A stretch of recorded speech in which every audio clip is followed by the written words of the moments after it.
The classes of Team Fortress 2 all have unique personalities, background lore, as well as gameplay mechanics that have allowed them to become practically timeless. But none more utterly bizarre than Pyro, the only class with almost no backstory or viewable personality, on top of being the only class to use fire damage as their main weapon of choice. As someone who mains Pyro, I feel that I should take a serious look at the current state of such a confusing and semi-broken class. But first, the sponsor of today's video, the fucking subscribe button. I don't usually ask for subs, especially at the beginning of the video, but promise me if you do enjoy this video that you'll at least consider it. I'm running out of lime extract to feed the Vaporeon.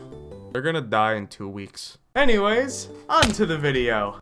As I stated, Pyro is a weird character, as the only real things we know about the class is that they're a pyromaniac, hence the name. Of course, we can see what the Pyro sees through Pyrovision, but as for a deep character analysis, that's about as far as one can go. It's certainly an interesting approach since it allows for the player to treat the class as a sort of blank canvas, which is most certainly why the class has both the most amount of cosmetics as well as the most bizarre ones. Cry about it. But in terms of actual gameplay, Pyro is an interesting concept, but one that does not really have much of a purpose behind it. If you had to guess what the proper way of playing Pyro is, what would you say? Please pause the video right now and write me a comment letting me know what you think the purpose of Pyro is based on the current knowledge you have of the class. I'm very curious to hear what you have to say. With that out of the way, let's see what the class selection screen says.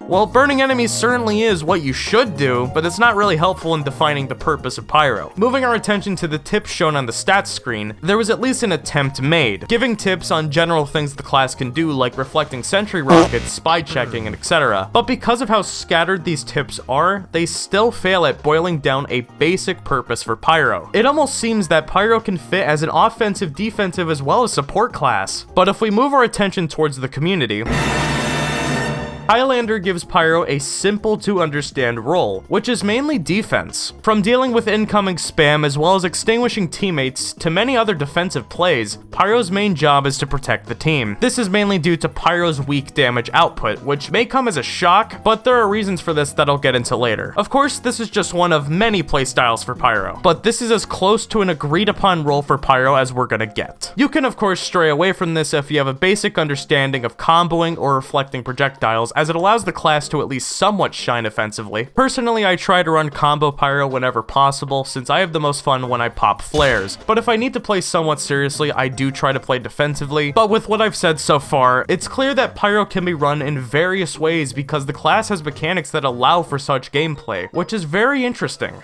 Within these mechanics, I would definitely say that there are some that are overpowered, or at least just a little too powerful in standard play. So anyways, time for opinions.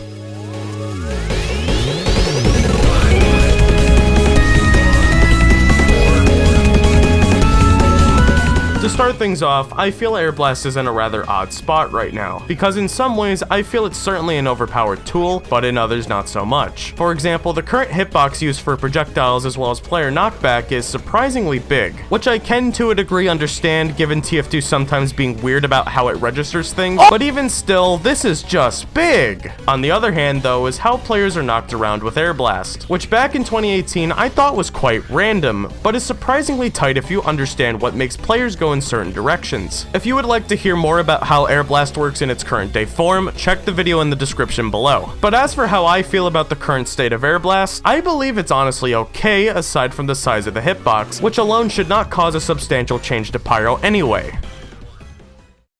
But now onto the weapon that I'm practically obligated to talk about, the good old Scorch Shot. And oh boy, what a weapon. For starters, it is an extremely powerful weapon at spamming down choke points and across the map, but that's to be expected given the weapon's explosion range. And once you add on top the damage it does, an overpowered weapon begins to take shape, because despite its damage penalty, having full afterburn on top of getting hit twice if already on fire with mini crits is actually surprisingly effective. But to me, the damage issue would be completely nullified if the explosion range was just reduced as a whole, or even just on surfaces endorsing at least some aim to use it effectively, because my personal goal is to reduce its use in spam, because if that was done, I would actually use it.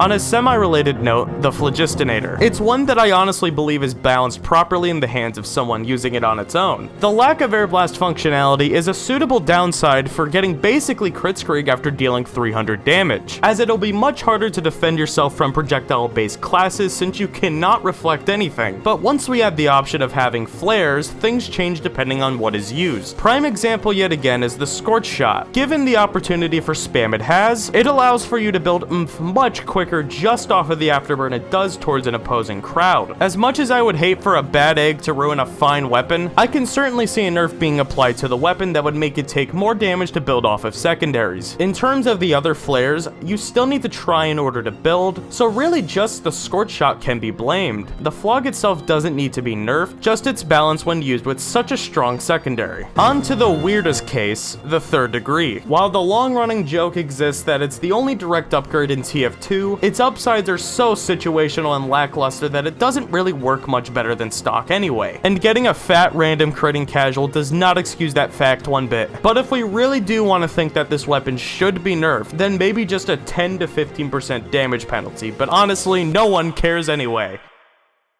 When you have some overpowered weapons and mechanics, you gotta have underpowered mechanics to round it out. So let's look at the trash beneath. Starting off with an absolute antique, the sharpened Volcano Fragment, a weapon that has never been good but has had many opportunities to become viable. Prior to the Blue Moon update, I think the Fragment could have been easily turned into a diet extinguisher, kind of like how the eviction notice is to the Gru, but in the game's current state that just wouldn't work. So alternatively, the weapon could mini crit when hit consecutively, which realistically wouldn't give much more value to the weapon, but in all honesty, I cannot see it getting any better than that. Onto the literal jetpack, the thermal thruster. I have a hard time seeing a use for this thing at all. For one, you lose your secondary weapon, which forces you to basically jump in for a kill and out, all while hoping that you don't get annihilated in the time it takes to use the damn thing. But I'm bouncing around the point. Please just use the detonator. While the thermal thruster does have better mobility, the detonator is a weapon that can deal actual damage that isn't just from Goomba stomping. Plus, it's more skillful to use given its own jumping mechanic. It's a real mystery what Valve was thinking when they added this during Jungle Inferno. But even then, I rarely see Pyros using this, but that's more than a certain weapon. Oh dear. Saving the absolute worst for last, the Gas Passer. On the surface, this weapon actually looks really cool, because it's a fucking gas can. You would think it would be basically a Molotov or some sort of an explosion, especially since it has such an obnoxious particle or indicator that it has been thrown. But oh boy do I wish that was the case. It only activates once coded players take damage, which even then just results in afterburn. So basically, it does nothing. For something designed for area denial, it's an utter flop. Let me put this into perspective. A basic sticky trap could have been set and detonated, dropping 2 or more players in the time it takes to charge the damn thing. So not only does it do barely anything damage-wise, but it takes forever to do that. But luckily, out of all the weapons I've covered today, the Gas Passer can be saved the easiest. In fact, it's already in the game. In Man vs. Machine, that is. Of course I'm talking about the explosive upgrade for the weapon, as I believe it's going to be its saving grace. Not only would this make more sense for a weapon that is literally a gas can, it would give some merit to the area denial claim that this thing wants to have. However, it does need tweaking. I think the explosion should be singular, like a sticky detonation, but still function in the same way, requiring outside damage to set it off. Damage-wise, 100 to each player caught in the explosion, as well as the full afterburn feels about right. Optionally, the charge time could be decreased again, but I don't think it would be necessary if the damage the weapon can deal can make it worth the wait. But overall, this to me feels like a much better weapon to use, but doesn't go beyond what it should be able to do. And for a weapon that basically gets used in a secondary PvE game mode only, anything counts. But these have just been the most severe examples. But most of Pyro's weapons can easily be seen as overpowered or underpowered. But now I'd like to focus on the more interesting side of Pyro, the broken side.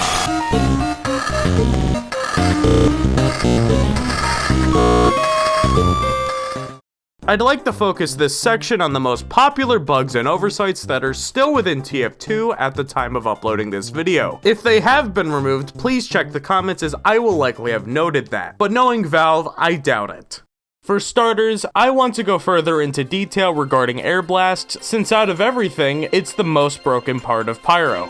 Prior to Jungle Inferno, there were two separate hitboxes for Airblast, the main being a relatively large cube for projectiles as well as a smaller cone for pushing enemies back. But after Jungle Inferno, the cone was removed, resulting in the current state of Airblast that solely uses a cube and allows for weird airblasting occurrences like ass blasting, as well as reflex that maybe shouldn't have hit. Simply shrinking this hitbox would hopefully allow for these occurrences to disappear and to make using this very important mechanic fairer in the eyes of many. But as for something that players can actually take advantage of, the Thermal Thruster's weapon switch bug is a prime example, as it allows you to keep the Thermal Thruster's flying effects and switch to the detonator or anything else really. It's incredibly easy to perform, but is honestly very situational unless you really enjoy this playstyle of basically bombing the enemy. My personal issues are that it messes with the damage the Pyro can deal and receive, despite how minute it may seem in the grand scheme of things. Without seeing the Thermal Thruster, it's not something the player will really think about as a factor, and that's just not fair.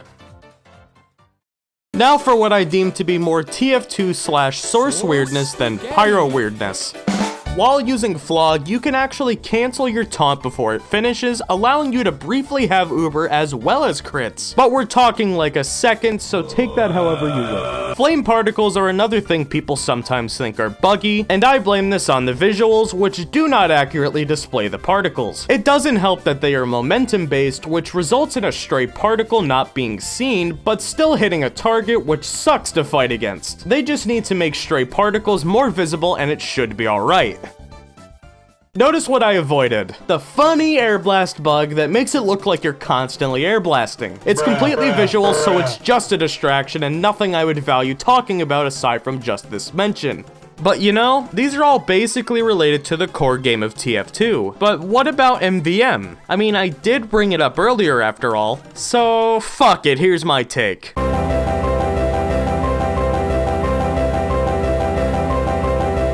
To preface this, I don't play a lot of MvM, and even when I do, it's likely two cities. Take what I say with a grain of salt because MvM is not my expertise. But to me, Pyro generally plays the same purpose in MvM as in standard play. That is, kind of being able to do everything whenever needed. Whether it's mowing down tanks with Phlog, strategically airblasting robots, hell even just spy checking for the 1-tor NG, Pyro has it all. But even with the versatility the class has, Pyro does not need to be run all the time. And no, this is not an excuse to kick them for no reason for demeter. As long as they can pull their own weight, it's fine to me. Remember, MvM is meant for gambling and fun, which brings me back to the Gas Passer. In its current state, I do agree it's a very powerful tool for basically no effort, which I cannot deny is a problem in the overall balance of the game mode, but that's something we can all agree on. So, basing upgrades off of my balance idea for the weapon, expensive tiered upgrades on damage seems fair, so it'll take at least a few waves to reach the upper limits. You know, like other classes. Plus, here's a controversial idea: reduce gas fill rate on robots. It would be weird to get used to, but I believe balance-wise it makes sense, because spamming Gas Passer literally every 4 seconds is kind of a little too much. I'm thinking 20 to 25% of the current rate. And it sounds harsh, but that's kind of the point. I believe this is a well-deserved nerf that keeps the weapon usable and values building up to the max damage instead of getting it in the first fucking wave. And I hope that veterans as well as new players can at least somewhat agree with my reasoning, and if not, I'm down to hear what you have to say. But do understand that there will never be a perfect Gas Passer. So what have we learned here today? Even I don't fucking know, but hey, you may at least have a better understanding of whatever the fuck Pyro was meant to be. But of course, the most important part of Pyro is their anonymity. This sole characteristic has allowed for all the unique weapons, cosmetics, as well as such an interest in the class's lore. Pyro is almost the putty of TF2, allowing you to fit them wherever you please, both personality-wise and gameplay-wise. There are just so many different ways to play the class that truly stretch what one class can do, and that's what keeps bringing me back. With all that said, I do not think there will be another video game character that can capture the same balance of love and hate, and I don't want there to be one.